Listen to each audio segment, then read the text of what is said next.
Greetings, everyone. There is this theory that April's Fool's Day overlaps with Old New Year, which was celebrated in Europe before the switch to January the 1st.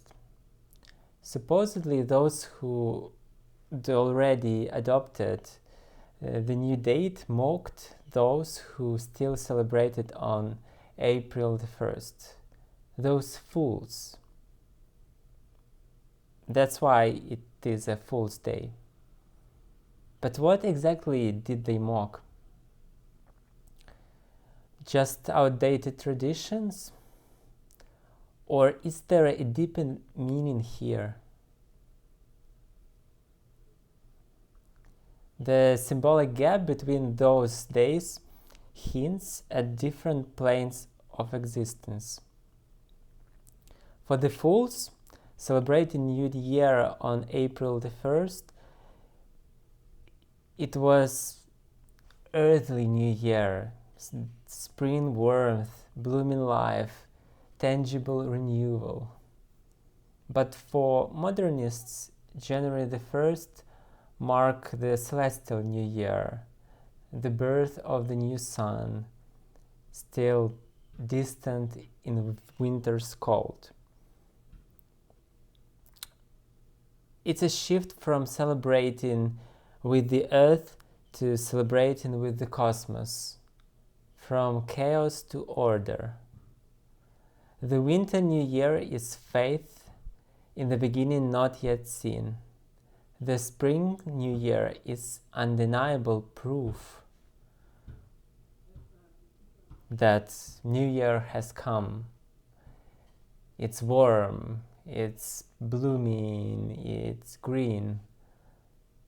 The snow has melted.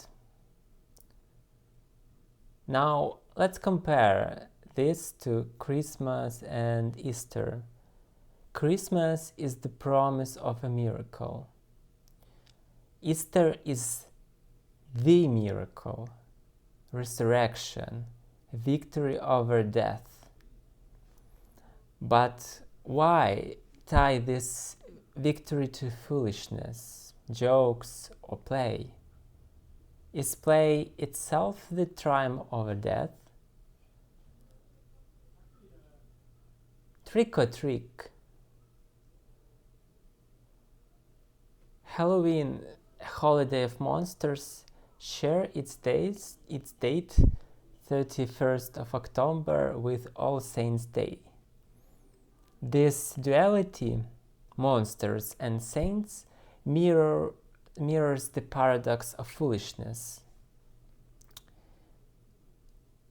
In the red book that you can see over there of Carl Jung, Carl Jung writes that personal change happens only through trickery. Ever since I read it, I wondered, what does it mean? How is transformation tied to tricks? How do you trick yourself? Is it possible? You can't force a new habit, let alone radical change. Learning works when something clicks. A new habit must integrate into who you already are. To quit a bad habit, psychology says remove the trigger, replace it with something else. But bad habits stem from deep needs. You can't just erase them.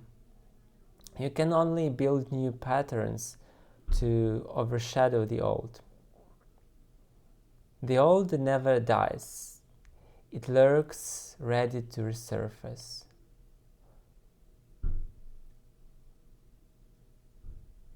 This means you can't kill parts of yourself, but you can trick them. To change, you must play the fool, because we are not just one self, but many. Beyond the ego, we are a chorus of conflicted voices, agenda, and some personalities. Growth isn't about winning internal wars. As Heraclitus said, war is the father of all. But growth is finding a synthesis, a new symbol, an action or attitude that bridges our contradictions. True self-awareness isn't about rigid honesty, but it's about navigating paradox. We often identify with the parts of us that wins the internal battle. But if there is no inner conflict, that would be suspicious, because it might mean that one part of us has silenced the others, or rarely a new synthesis emerged, new symbol. Yet full unity of all our parts is fleeting, ephemeral. It is kind of reserved for mystical moments. Real growth lets neglected parts speak, merging with our dominant winner selves. Aristotle claimed action requires non-contradiction. To act, we trick ourselves into temporary unity, whether through compromise or force.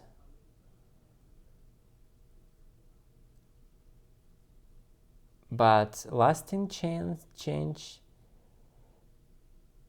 it demands childlike naivety. Just as partners understand each other not through logic but empathy, our inner parts must drop their armor.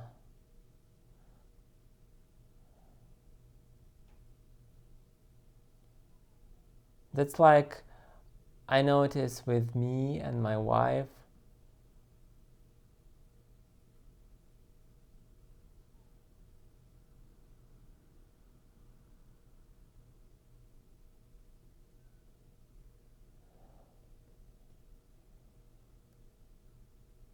On a reasonable,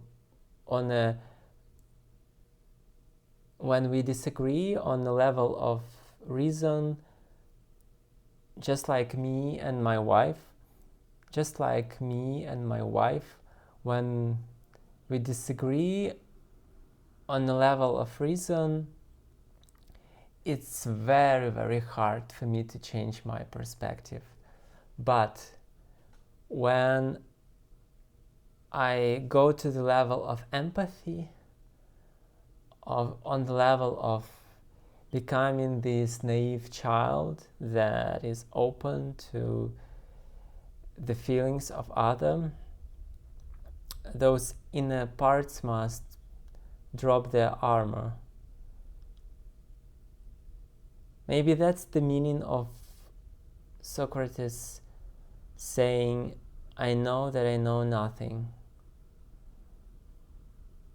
because it applies inward too, not only outward.